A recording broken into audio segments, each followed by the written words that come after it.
first of all, happy birthday. Even though, like, medyo late na, at least, ano ka pa ng celebration. Another thing, thank you sa pag-invite sa amin for your birthday. At least, we can spend time na, since nandito na kami sa Manila, we can meet each other. Wish ko lang sa'yo is that you'd be able to achieve kung ano mang gusto mong i-achieve sa buhay. Whatever you set your mind to, I hope you'd be able to grasp it. Yeah.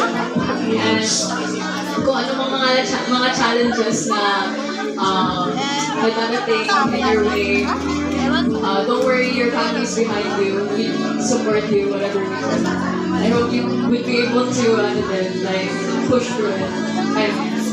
Happy birthday. Wow! Si Beatrice Black McClure. Palakpakan naman po natin, ladies. Lahat po na nag-mensahe niyo yun. Oh my God. Happy. Wait lang, wala pang apoy. Sindihan mo na. Nawawalan. Nawalan ako. Sorry na. Oo. Ayan. Palakpakan naman natin once again the friends or kaibigan natin birthday celebrant. Okay. Happy 18th birthday, Bea. It feels just like yesterday you were a little woman. Now you're an incredible young woman. I'm so proud of you and excited to see what you'll do and your special day. And thank you for inviting me. Oh, nakakaiyak. Charot. Marami. Picture mo na.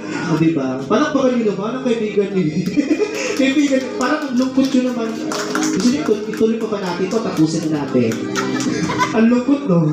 Maraming salamat ang kaibigan ng ating boy, Sir Brandon, si Clarice Alceran. At ang susunod, tawagin po natin si Andrea Palmes. Si Andrea Palmes. Bumaba. Ha? Tama po ba Palmes? Bumaba. Ganda nila. Hindi na sila kasha. Alright, another message. Dahan-dahan po. Hi. Ma'am, lapit po kayo. Sorry. Happy birthday, Bea. Even if we grow apart, I'm grateful to be here to celebrate with you. I admire your strength as a young mama, and I wish you happiness, love, success in this new chapter of this life. I love you so much. Happy birthday. Maraming salamat, ladies and gentlemen.